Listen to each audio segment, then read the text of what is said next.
continually reminded of the thought that we have one life to live. We get do-overs in life, but we don't get do-overs of life. And my goal, the way I choose to live life every day, is in such a way that when I get to heaven, I'll hear Jesus say, "Well done, thou good and faithful servant." And frankly, I'm on a mission to elevate others around me, Christians around me, to live life in such a way that they hear, "Well done, thou good and faithful servant." It's not "Well done, thou good and successful servant," not "Well done, thou good and you raised good kids servant," not "Well done, you went through life and made a lot of connections, relationships, and friends servant." "Well done, thou good and faithful servant. To whom much is given, much is required." And what I know about me, I see for me, is that I'm standing on the shoulders of giants. Those giants are my parents. Those giants are my teachers I've had in school. Those giants are friends of my parents, my grandparents, pastors that I've sat under, friends who have reached out and impacted me. I'm standing on their shoulders, and I don't know if I'm a giant or not. It doesn't really matter, but I want my shoulders to be shoulders that somebody can stand on, to elevate them to live in such a way that they get to hear, "Well done, thou good and faithful servant." That is my mission. And in fact, you could even say it's a movement that I'm part of, that Jesus started, to be a good and faithful servant. That's what he spoke of when he was here on earth. In my words, I call it being a voice, not an echo. Not to echo everything that everybody else is doing and trying to fit in and yet still be seen. See, I lived a lot of my life in a different mission, in a different movement. My mission was to be perceived as having it all together. Even though I knew I didn't have it all together, my mission was to be perceived as having it all together. The movement was one of manufacturing a way of living that looked perfect. That was the movement. That was the mission I was part of. And the fact of the matter is, we talk about, this is my mission. I'm being explicit about my mission today. I'm being explicit about the movement that I'm part of. To be a voice, not an echo. To be authentic, to be real, to be vulnerable, to be courageous. That is my mission today. And it's not that I didn't have a mission before. I've been living out the mission I'm living out now for the last couple of years. It's not that I didn't have a mission before that. I just didn't realize what the mission was.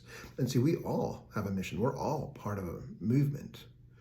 It's not whether we're not part of a movement or we are. It's just a matter of what is the mission that you're part of. My mission before, for most of my life, was to appear perfect, to manufacture this facade that looked like I had it all together. That was my mission. I didn't realize that was a mission at the time, but it certainly one was that I was committed to. I put a lot of time and effort and energy into that mission. I'm curious, what is your mission that you're living today? It's not whether or not you're living a mission or not. It's a question of, which mission are you living? Which movement are you living into? Which movement are you propagating by the example you're living? and some people, so as I sit here and I say, this is my mission, it feels very vulnerable to say that. It's very clear to say it this way. This is who I'm being.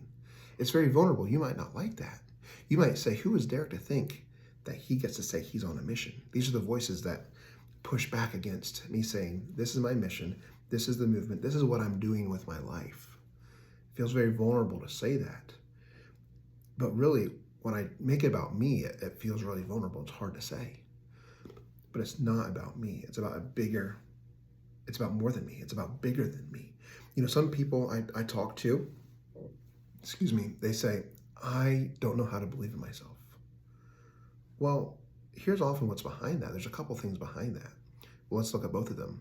One of them is they were taught from a young age, whether explicitly or implicitly, they were taught that being you is not okay. Being you is a problem. They were taught that being you is a burden. And you think about, it would take an insane person to believe in something that's a problem. It'd take an insane person to believe in somebody that's a burden. So what they've learned over time from childhood is that I can't believe in myself because that I'm a problem. I'm not going to believe in a problem. And so they live most of their life, they live a lot of their life not knowing how to believe in themselves. When the real issue is they don't know who they are. They're not okay being themselves. And when they shift their thinking from I am a problem, being me is a problem, to being me is okay. It's okay to be different. It's okay to be me. It becomes a lot more clear who they are. And when it's a lot more clear who they are, then all of a sudden, this is what happened for me. I realized, oh, it's not just about me. There's a purpose much bigger than me. Right? The purpose much bigger than me is to live my life in such a way, being faithful, so that I elevate others around me to live a life that is faithful, so that we can hear in heaven Jesus say, well done, thou good and faithful servant. I imagine a crowd of people in heaven that get to hear, well done, thou good and faithful servant, because I got to have an impact in their lives and help elevate them to live a faithful life to what they are called to do. And it's not about me having an impact, but it's that they get to be impacted by the life that I get to live.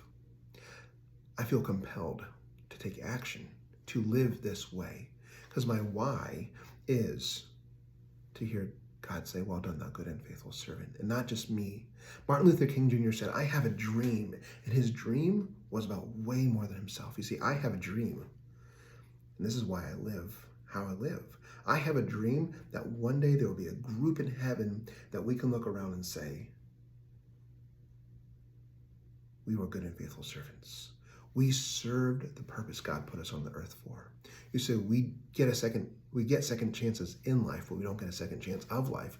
We get one chance to hear, well done, thou good and faithful servant, from the one person that can truly say it. So it's not about believing in yourself or not believing in yourself. It's about believing in something bigger than yourself versus not believing in yourself. If you're struggling to believe in yourself, look beyond yourself. Look to something bigger than yourself. What is a bigger why for why you're here? What is a bigger mission that you're living into? It's more than just you. And it's not whether or not you're living a mission or not. It's a question of which mission are you living? What movement are you part of? Very specifically for me, the way I use the words to talk about the movement is being a voice, not an echo. I lived a lot of my life trying to echo. It was this echo chamber of trying to be perceived and be in a certain way, but is my perception of how some people was perceiving me. It's just this echo chamber of perception. God didn't call us to just echo each other. He called us to be uniquely who he made us to be a voice. Will you be a voice? Will you join me in this movement? Will you join me in this mission to live in such a way that you get to hear, well done, thou good and faithful servant, to be a voice, not an echo? It takes one day at a time, and it's nothing significantly different. It's just choosing intentionally a mission to live. It's choosing intentionally a movement to be part of. Come join me.